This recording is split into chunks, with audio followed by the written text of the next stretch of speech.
semana los argentinos vamos a poder ver de cerca a los grandes líderes mundiales que convergen en Buenos Aires para la reunión del G20. Va a estar, obviamente, Donald Trump y, personaje muy controvertido. Silvia lo vamos a tener acá, va a hablar seguramente y vamos a tenerlo muy próximo, ¿no? Y además a todos los líderes del G20, que es el grupo que tiene algo así como el 80% del Producto Bruto Mundial. Bolsonaro, que es el otro líder electo de la región, no va a venir, lo cual es todo un indicio. Y por eso estamos hablando del G20, pero vamos a hablar del tema del liderazgo, ¿no? Porque estos líderes mundiales, en el caso de Trump, es el líder del mundo libre, así como se lo suele llamar, y Bolsonaro, un líder clave en la región, son dos personajes muy particulares. Sí, es verdad, esa es una cumbre donde vamos a ver, también viene Putin y viene Xi Jinping en lo que va a ser la verdadera cumbre del G20. Sí. Que es en la reunión de Trump y Xi Jinping, donde muchos se ilusionan que haya un armisticio, una especie de paz, porque el mundo ya está sufriendo una guerra comercial donde todos parecemos ser perdedores, ¿no? Se nota en las acciones en Wall Street, en el precio de la soja, que el año pasado estaba casi en $370, este año en 320, la caída del precio del petróleo. Pero hay que ver cómo conjugan esos dos líderes en la reunión que van a tener en Buenos Aires. Bueno, vamos a aprovechar que para hablar de este tema, que hoy está con nosotros Ernesto Jarbrowski, él es rector saliente, ¿verdad?, de la Universidad Torcuato Di Tella, donde estuviste dirigiendo esta institución, que forma dirigentes, ¿no? De alguna manera, cuando uno habla en la Argentina de la educación de la clase dirigente, hay muchos funcionarios que han pasado por todos los gobiernos, que estuvieron en la Di Tella y que incluso tienen una escuela de gobierno, ¿no? Al estilo de lo que tiene Harvard. ¿Es así? Bueno, bienvenido, gracias por... Bueno, muchas gracias por la invitación. No es que en particular una institución como la Di Tella se proponga formar dirigentes políticos específicamente, sí ocurre que hacemos un esfuerzo por tener una formación de excelencia y por formar para distintas actividades posteriores, empresariales, en el sector privado, artísticas, arquitectos, una escuela de gobierno, como decís, también un departamento de ciencia política, un departamento de economía.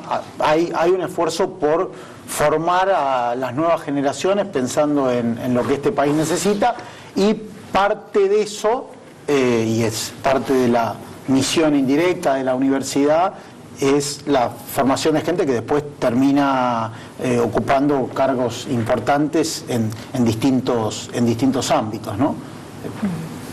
En particular,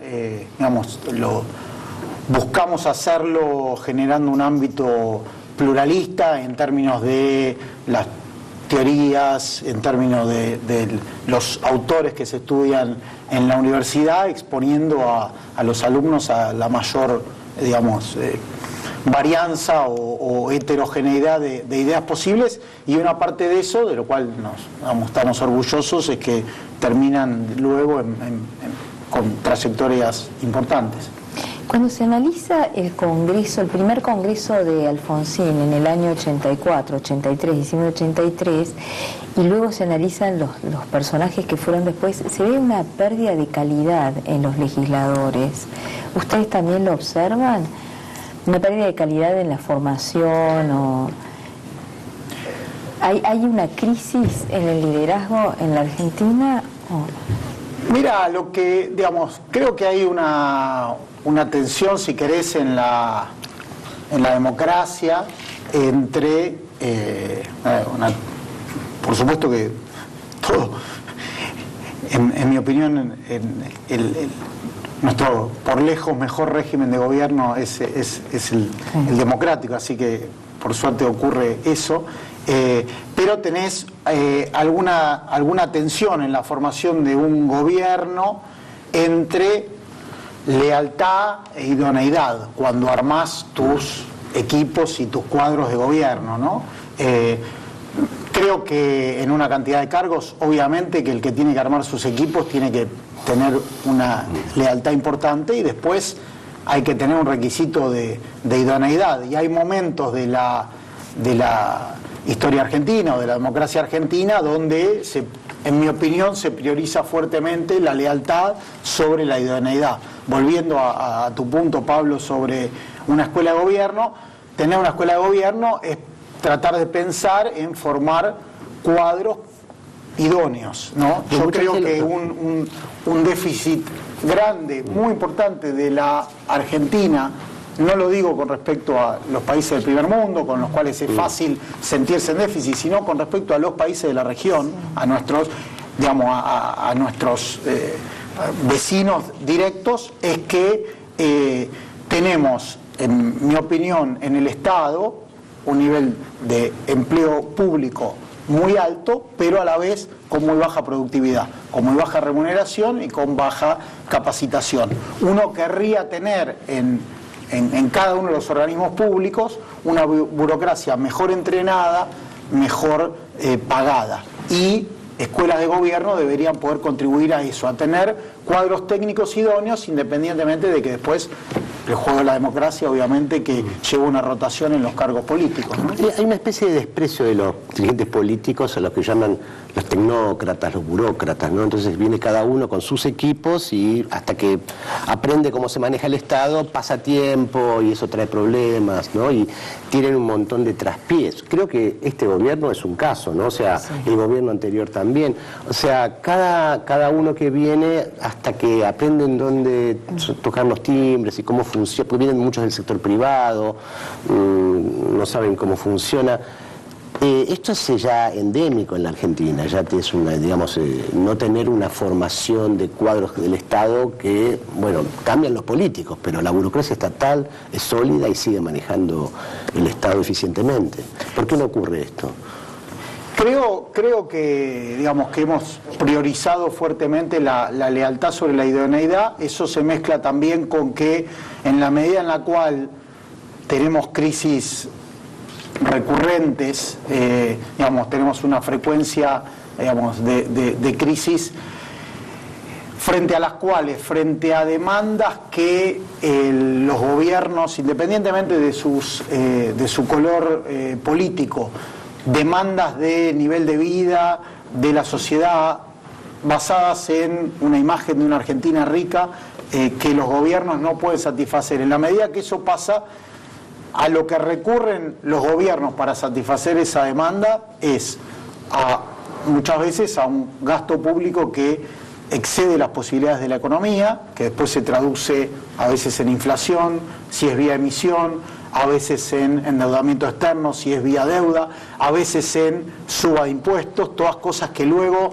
afectan a su vez el nivel de actividad. Hoy tenemos las tres cosas juntas. Hoy tenemos las tres cosas juntas, pero que luego los déficits, las demandas no satisfechas de la sociedad, por ejemplo en el empleo privado, se suplen con empleo público. Entonces hemos terminado con, como decía antes, mucho empleo público mal pagado. Ese empleo público mal pagado no atrae, a su vez, o no sostiene buenos cuadros, independientemente de momentos en los cuales, con un ímpetu republicano, hay un grupo que va, pero eso es difícil de sostener. Y volviendo a un punto que hacías antes, Silvia, mencionando la guerra comercial potencial entre China, Estados Unidos, digo, por dar un ejemplo, un área crítica donde uno querría una burocracia muy bien formada es en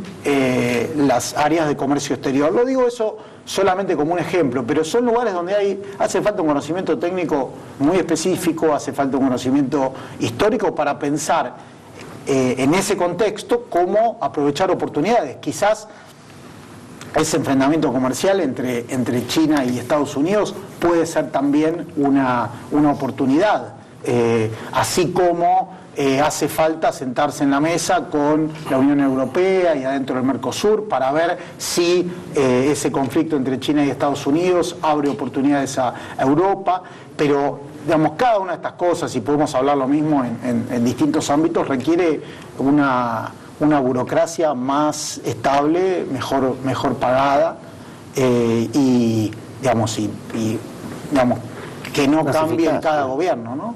Claro. Hubo un intento también en la época de Alfonsín de una escuela de cuadros públicos y sin embargo, bueno, después no se eliminaron, claro. Sí, después discontinuó y fracasó. Se ve que es difícil realmente sostener, ¿no? Sí, algunos de esos no son fracasos completos. Esa, por ejemplo, después, digamos, con alguna metamorfosis se sostuvo después me acuerdo en la gestión de Cavallo al comienzo del gobierno de Menem, también con una escuela de formación. Son instituciones que siguen existiendo y que siguen capacitando, solamente que sí, son esfuerzos que por ahí no se sostienen en el tiempo o que se mantienen, pero no en el volumen, en la perseverancia. Claro. Pero a esto creo que, digamos, todas las universidades del país podríamos tratar de contribuir en la dimensión de la idoneidad y de la capacitación. Después, digamos, tienen que ser ámbitos plurales donde la gente tome distintas preferencias, eventualmente políticas, pero sí, digamos, necesitamos seguro un Estado con mayor productividad. Cuando uno mira la economía argentina y mira sus déficits de productividad, si vos pensás en lo que es el tamaño del Estado, es imposible que nuestra economía aumente su productividad si no aumenta la productividad del Estado, simplemente porque si tenés un 45, un 50% de la economía con cierto nivel de productividad, eso te arrastra el promedio, ¿no? Inevitablemente. Bueno, en el bloque que viene seguimos hablando de estos temas muy centrales para la Argentina, ya volvemos.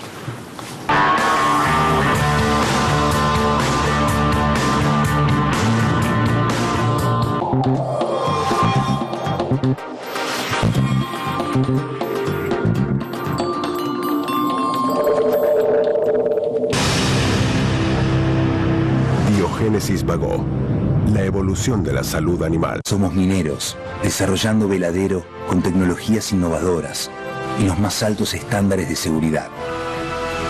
Minera Andina del Sol. Grupo Petersen, desde 1920, construyendo el país.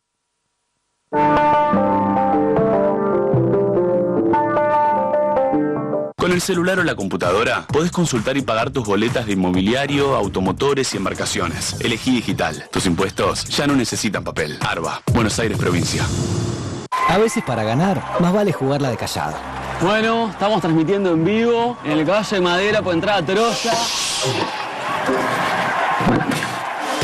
Que un like no cambie tu historia. Osdeneo, seguí tu plan. Para cada uno, crecer es algo distinto. Lo importante es tener quien te acompañe. Banco Ciudad, te quiere ver crecer. Camus y Gas Pampeana y Camus y Gas del Sur conforman la mayor distribuidora de gas natural de la Argentina en términos de volumen, brindando un servicio de calidad en las provincias de Buenos Aires, La Pampa, Neuquén, Chubut, Río Negro, Santa Cruz y Tierra del Fuego. Más información en www.camusigas.com.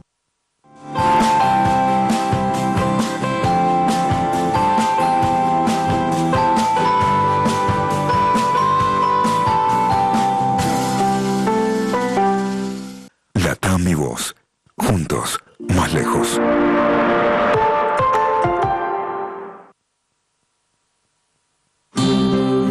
Cuando elegís papel Ledesma, elegís un consumo responsable. Porque nuestro papel se elabora a partir de la caña de azúcar, un cultivo renovable año a año. Elegí Ledesma, elegí cuidar el ambiente. ¿Sabés por qué la esperanza de vida es cada vez mayor? Porque junto a la medicina, los medicamentos contribuyen a que cada día más personas vivamos más años, con mejor salud. Silfa, los laboratorios argentinos. Dow Semillas evolucionó y ahora es Brevant. Somos esa respuesta rápida y simple. Somos el distribuidor, nuestro equipo técnico y vos. Brevant, somos nosotros.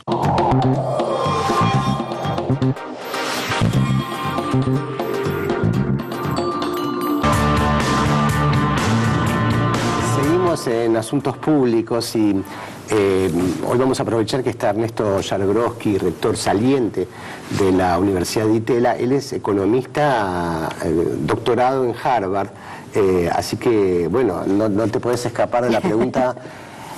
Más allá de la coyuntura, digamos, la orientación general de esta política, tuvimos un nuevo experimento que aparentemente ha fracasado. Ya la Argentina es un gran laboratorio de políticas económicas y ahora vino el de las metas de inflación que no anduvo y ahora se cambió. ¿Cómo ves estos cambios? Hablando de los dirigentes, ¿no? y los intelectuales que vienen cada uno con su librito, dicen: ahora yo pruebo mi receta, ahora me toca, ahora soy keynesiano, ahora soy monetarista, y vamos, el péndulo sigue moviéndose y no para, ¿no? Porque ahora se supone que después de los monetaristas vendrán de nuevo los keynesianos, ¿no? O sea, ¿cómo se sale de este círculo? Si es que se puede salir. Sí, es una pregunta grande, la voy contestando de a poco. Sí. Creo que, en primer lugar, es complicado hacer política y hacer política económica en la Argentina. Sí. Creo que es una sociedad con enormes tensiones redistributivas, donde nos hemos educado en una percepción de país rico que creo que no es cierta, que no se corresponde con la realidad de nuestra estructura de factores de producción. Está esa percepción, y eso le pone muchísima presión a cualquier gobierno, independientemente de que haya gobiernos que estén más a favor o en contra de satisfacer esas presiones o esas demandas.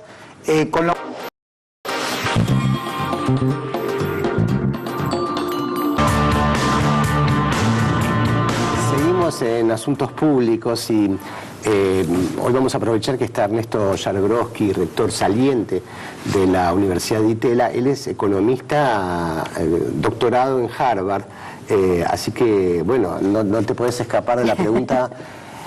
Más allá de la coyuntura, digamos, la orientación general de esta política, tuvimos un nuevo experimento que aparentemente ha fracasado. Ya la Argentina es un gran laboratorio de políticas económicas y ahora vino el de las metas de inflación que no anduvo y ahora se cambió. ¿Cómo ves estos cambios?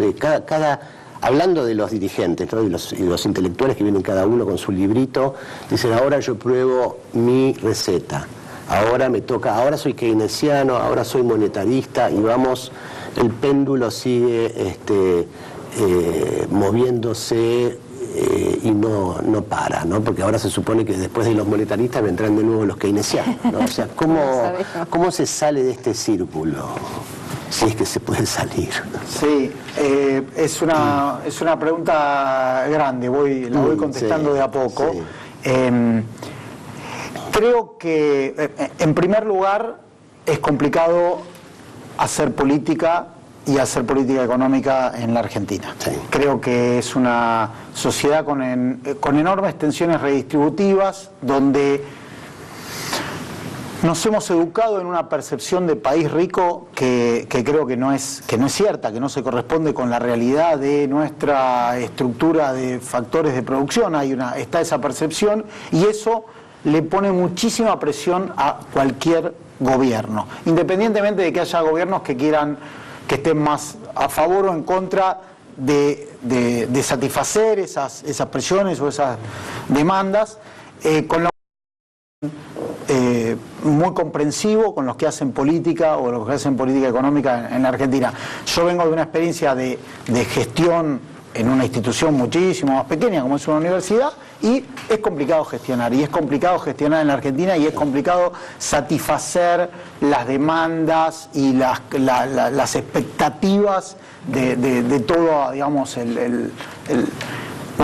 una sociedad más grande o más pequeña. Y además porque este país tiene una cultura macroeconómica muy alta, o sea, el argentino piensa en términos reales, reacciona instantáneamente, ¿no? 1,5 millones de personas compran dólares, o sea, estamos hablando de Sos ministro de Economía de un país de 44 millones de ministros de Economía, es ser complicado. Sí, y con una performance en términos relativos con respecto no solo al mundo, sino a la región, muy pobre en las últimas décadas, con lo cual estamos en un proceso de decadencia relativa en el cual estas múltiples presiones de la sociedad se traducen en un empate decadente, digamos, donde esas presiones no se pueden satisfacer y al final, como todos tenemos una expectativa y le reclamamos al Estado cosas que el Estado no puede satisfacer, el Estado termina haciendo cosas como la emisión monetaria, el sobreendeudamiento, la suba de impuestos, que a su vez ahogan a la economía, y entonces efectivamente ese potencial no se cumple, es decir, hay como una profecía autocumplida. Creemos que deberíamos ser más ricos y le pedimos cosas al Estado que el Estado no puede satisfacer, que se traducen en políticas que afectan el crecimiento, y efectivamente podríamos ser más ricos de lo que somos y no lo somos. Viniendo más al presente, digamos, yendo a tu pregunta, hubo una estrategia del gobierno que a mí me parece, digamos, la comprendo perfectamente, que fue la estrategia del gradualismo, la estrategia de ir resolviendo algunos precios relativos y el peso del Estado en la economía en forma gradual, y mientras tanto recurrir al endeudamiento externo mientras se resolvía muy gradualmente un déficit externo y un déficit fiscal. Esa estrategia no llegó a tiempo, y no llegó a tiempo no por factores, digamos, no por decisión ni por ninguna conspiración interna, sino porque se quedó sin financiamiento externo.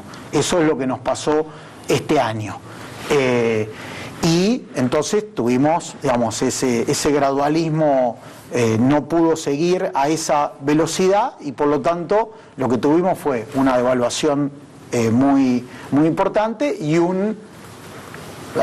recurrir al Fondo Monetario frente a la imposibilidad de financiar ese déficit fiscal voluntariamente en los mercados, y un aceleramiento de la reducción del déficit fiscal. Esto, en una economía como la Argentina, lleva a una recesión como la que tenemos. Al mismo tiempo hay dos fundamentals, lo llamamos, o digamos, lo llamamos los economistas, o digamos dos aspectos importantes de la economía que facilitan un crecimiento futuro. Uno es la devaluación, porque teníamos un tipo de cambio atrasado, y el otro es la reducción más acelerada del déficit fiscal. Hasta que eso se traduzca en un crecimiento, pasa un tiempo. Ese tiempo es un tiempo con caída del salario real y de los ingresos y de recesión como tenemos ahora, y eso va a llegar el año que viene en un contexto de incertidumbre electoral, lo cual probablemente haga que decisiones importantes de inversión, por ejemplo, esperen a ese momento. Esa es la situación actual. ¿Qué es lo que, digamos, signos positivos? Hay signos positivos de aumento de exportaciones y de potencial aumento de exportaciones en una serie de sectores. ¿Qué es, en mi opinión, lo que debería tratar de hacer la Argentina?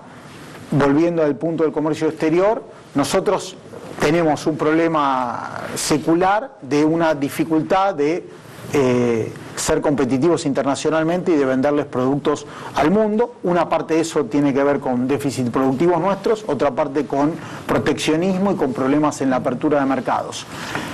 Sería bueno aprovechar cosas como el G20, aprovechar una buena voluntad internacional para tratar de abrir mercados. Necesitamos tener una economía más abierta, lo cual requiere esfuerzos propios principalmente y negociaciones internacionales, donde algunas podrán ser, digamos, algunas deberían ser en el Mercosur y otras son cuestiones que muchas veces son pararancelarias, digamos, hay una serie de barreras que muchas veces son barreras políticas que aparecen como barreras sanitarias o como barreras de otro tipo, pero ahí es donde debería haber un esfuerzo fuerte para que parte de esa futura reactivación venga del lado de crecimiento de exportaciones. Pero esto, como decía, en un contexto donde hay una incertidumbre política que va a tardar un tiempo en despejarse. Y digamos, a la propia incertidumbre política de acá se agrega Bolsonaro. En los minutos que nos quedan, ¿cómo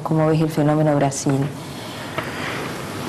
Por un lado, me imagino que como eso resuelve un empate o una incertidumbre política que ha tenido durante muchos años Brasil, desde la crisis de Dilma y el gobierno de Temer, me imagino que va a ser positivo en términos de una reactivación que empuja la demanda de nuestros productos. Y después la otra gran incertidumbre es qué política va a tomar con respecto a Mercosur el gobierno de Bolsonaro. Hay algunas expresiones recientes de algunos de sus futuros funcionarios. Creo que es un momento en el cual si Brasil replantea su política en Mercosur, Argentina tendrá que replantear su política con respecto a Mercosur. Lo que sí tenemos claramente es un problema que no hemos logrado resolver en la apertura de mercados. No nos vamos a poder desarrollar como país con la pequeña apertura de nuestra economía y el pequeño volumen de nuestras exportaciones. O sea, si yo tuviera que pensar, no en la solución, porque no la tengo, pero en los dos problemas principales que veo de nuestra economía son qué le podemos vender al mundo y cómo podemos resolver esta tensión interna permanente que nos lleva a déficits fiscales. Ahí es donde, volviendo de vuelta al punto de las elecciones, creo que hay que saber manejar que un proceso electoral como el que vamos a empezar a vivir lleva a una polarización política, pero después gobernar requiere un trabajo conjunto y requiere una cantidad de cosas. Entonces, tiene que lograr convivir en nuestra democracia la polarización de la competencia electoral con el trabajo conjunto el día después de las elecciones. Ese es un dilema difícil de resolver. Bueno, pero ojalá que algún día podamos hacerlo. Lástima que se nos acabó el tiempo. Gracias a Ernesto Jablonski por estar esta noche y a ustedes. Esto fue Asuntos Públicos.